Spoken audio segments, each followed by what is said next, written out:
13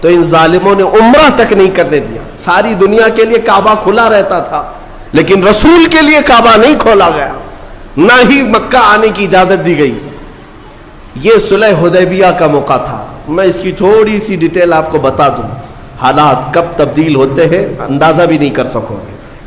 1400 صحابہ تھے اور مکہ صرف 35 کلومیٹر باقی ہے.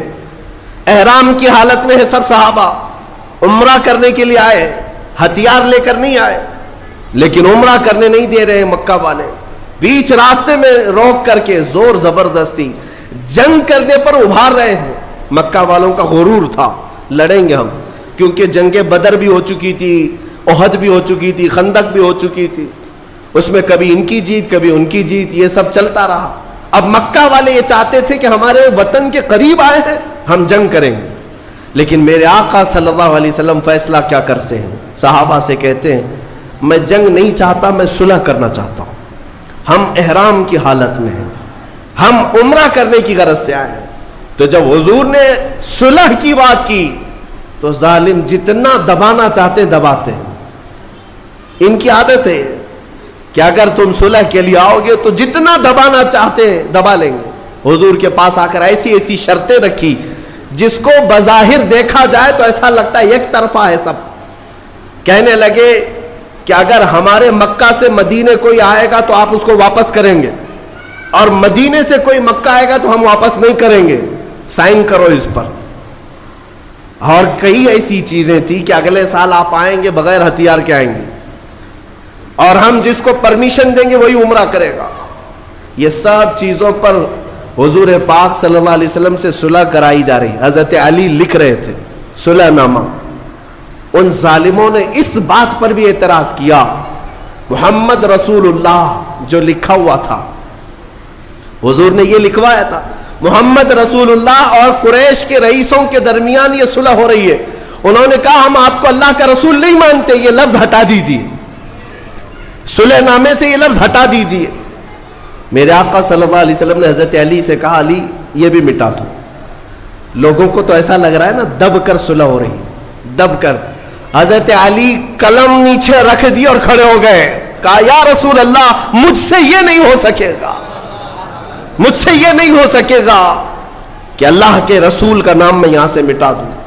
خود رسول پاک صلی اللہ علیہ وسلم نے اپنے ہاتھوں سے مٹایا اور کہا کہ لکھو محمد ابن عبداللہ, عبداللہ کے بیٹے محمد اور قریش کے درمیان یہ صلح ہے. بہرحال صلح ہو گئی. صحابہ کی بات میں بتاؤں, حضرت عمر اس معاملے میں اتنے جلال میں تھے, ایک ایک صحابی کو پکڑتے تھے اور کہتے تھے کیا ہم حق پر نہیں ہیں. حضور کے پاس آئے اور کہا ہم حق پر نہیں ہیں, کیوں ان ظالموں سے ان چوروں سے دب کر کے ہم صلح کریں. ہم 313 تھے ان کے چھکے اڑائے تھے, آج ہم 1400 کی تعداد میں ہیں, آپ حکم دیں ہم جنگ کریں گے. میرے آقا فرماتے ہیں عمر میری نگاہیں جو دیکھ رہی وہ تم نہیں دیکھ رہے, جنگ کی اجازت نہیں. حضرت عمر کو اس پر بھی صبر نہیں ہوا, پورے مجمع میں صحابہ کو جا جا کر کے ہلا رہے تھے. حضرت ابو بکر صدیق کے پاس آئے, انہیں پتا تھا حضرت ابو بکر صدیق کہیں گے تو حضور مان لیں گے. اس مجمع میں حضرت ابو بکر صدیق سے کہا ابو بکر دیکھو تو صحیح کیسے حالات آ گئے آج ہم پر, ان ظالموں ان کافروں کے درمیان ہم صلح کریں گے اور حضور پاک صلی اللہ علیہ وسلم کیوں ہماری بات نہیں مان رہے. لیکن صدیق اکبر کے ایمان کا معاملہ ہی الگ تھا. انہوں نے یہ نہیں کہا ہاں اب عمر تم صحیح کہہ رہے ہو, بلکہ یوں کہا الزم غرضک یا عمر, اے عمر اپنی زبان سنبھال لو, تم جس کے بارے میں بات کر رہے ہو وہ اللہ کا رسول ہے, وہ اپنے پیٹ سے فیصلے نہیں کرتے بلکہ وہ جو کرتے ہیں وہ وحی الہی سے کرتے ہیں. بہرحال صلح نامہ لکھا گیا, صحابہ احرام وہی کھول دیے اور چلے گئے, سر جھکائے گئے. آپ کو میں بتاؤں حالت ایسی تھی, یہ پہلا موقع تھا, پہلا موقع تھا. حضور پاک صلی اللہ علیہ وسلم باہر آئے, صحابہ سے کہا اپنے اپنے بال منڈا لو, عمرہ ہوا نہیں ہے لیکن بال حلق کر لو. ایک بار حضور نے فرمایا کوئی نہیں اٹھے. دوسری مرتبہ حضور نے پکار کر کہا سب اپنے اپنے بال منڈا لو, چلو مدینے چلنا ہے, کوئی نہیں اٹھے. تیسری مرتبہ حضور نے فرمایا کوئی نہیں اٹھے.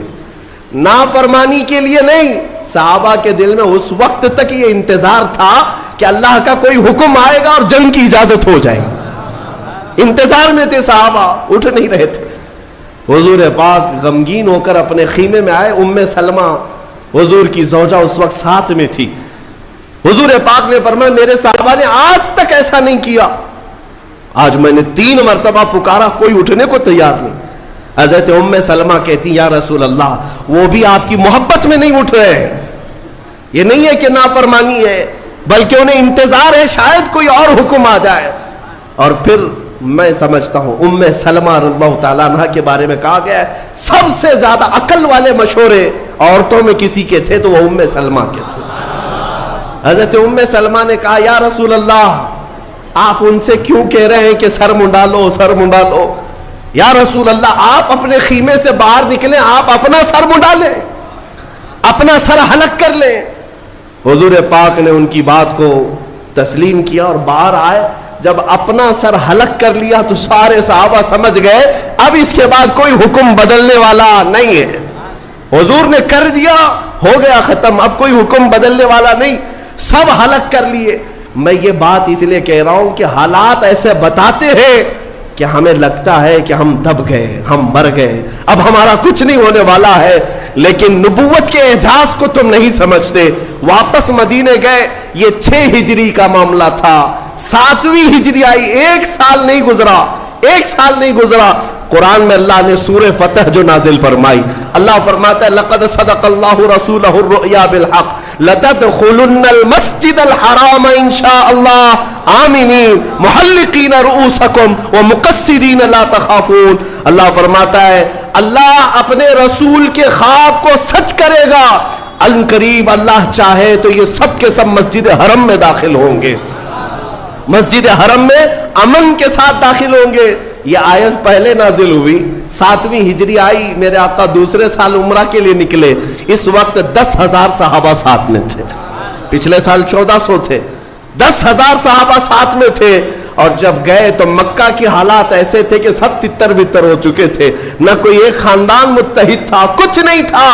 اور حضور پاک کی شان سے آئے کہ نہ جنگ ہوئی, نہ جدال, نہ قتل و قتال, بلکہ 10,000 صحابہ شان و شوکت کے ساتھ حرم کعبہ میں داخل ہو رہے ہیں. صحابہ کا وہ اعجاز تھا کہ کوئی دیواریں چوم رہا ہے, کوئی زمین چوم رہا ہے, اور رب تعالیٰ کی بارگاہ میں شکر بجا لا رہے ہیں. کہتے ہیں اے مولا تیری قدرت کے فیصلے عجیب ہیں. یہ وہ زمین تھی جہاں ہمیں رسی ڈال کر کھینچا جاتا تھا, اور آج تو ہمیں حاکم بنا کر اس زمین پر لا رہا ہے. مولا کریم کے فیصلے الگ ہیں. جب اس حرم میں آئے میرے عزیزو, ایک وقت یہ بھی تھا, ایک وقت جب ایام جہالت کے مکہ کے قیام کے درمیان, ابھی حضور ہجرت نہیں کیے تھے, ایک دن حضور آئے تھے خانہ کعبہ میں جانے کے لیے. اس وقت وہ چابی عثمان بن شیبہ کے پاس رہتی تھی. عثمان بن شیبہ قریش کے ایک معزز آدمی تھے لیکن ایمان لائے ہوئے نہیں تھے. حضور نے فرمایا عثمان چابی دے دو, میں کعبے کے اندر جاؤں. انہوں نے کہا تم ہمارا دین چھوڑ چکے ہو, تمہیں کعبے میں اندر جانے نہیں دوں گا. سارے بڑے لوگوں کو جانے کی اجازت تھی, میرے رسول کو نہیں. حضور پاک نے فرمایا عثمان ٹھیک ہے, ایک دن آئے گا یہ چابی میرے ہاتھ میں ہوگی, میں جسے چاہوں گا اسے عطا کروں گا. عثمان کہتے ہیں کہ ان کی بات سے مجھے ڈر بھی لگا, اور پھر سوچ بھی رہا تھا یہ اتنا بڑا جملہ کہہ رہے, آج حالت ایسی ہے ان کی, ان کے ساتھ جتنے وہ سب غریب لوگ ہیں, مارے جاتے ہیں. بلال حبشی کو دیکھو. اور پھر جب وقت ایسا آیا کہ حضور ہجرت کر کے چلے گئے تو عثمان کہتے ہیں اب تو سوال ہی نہیں آتا کہ کعبے کی چابی ان کے پاس جائے. وطن چھوٹ گیا, گھر چھوٹ گیا, ساتھی مارے گئے, سب چلے گئے. لیکن عثمان بن شیبہ کہتے ہیں 7 سال کے بعد جب حضور واپس آئے اور 10,000 صحابہ کے ساتھ واپس آئے, حرم کعبہ میں داخل ہوئے تو سب کچھ بدل چکا تھا. کعبے کے دروازے کے قریب جا کر میرے آقا نے پکارا عثمان بن شیبہ کہاں ہے؟ وہ آئے, ایمان لائے نہیں تھے, ابھی کافر ہی ہے. چابی لا کر میرے آقا سے کہا کہ آپ نے سچ کہا تھا 7 سال پہلے, یہ چابی آپ کے حوالے ہے.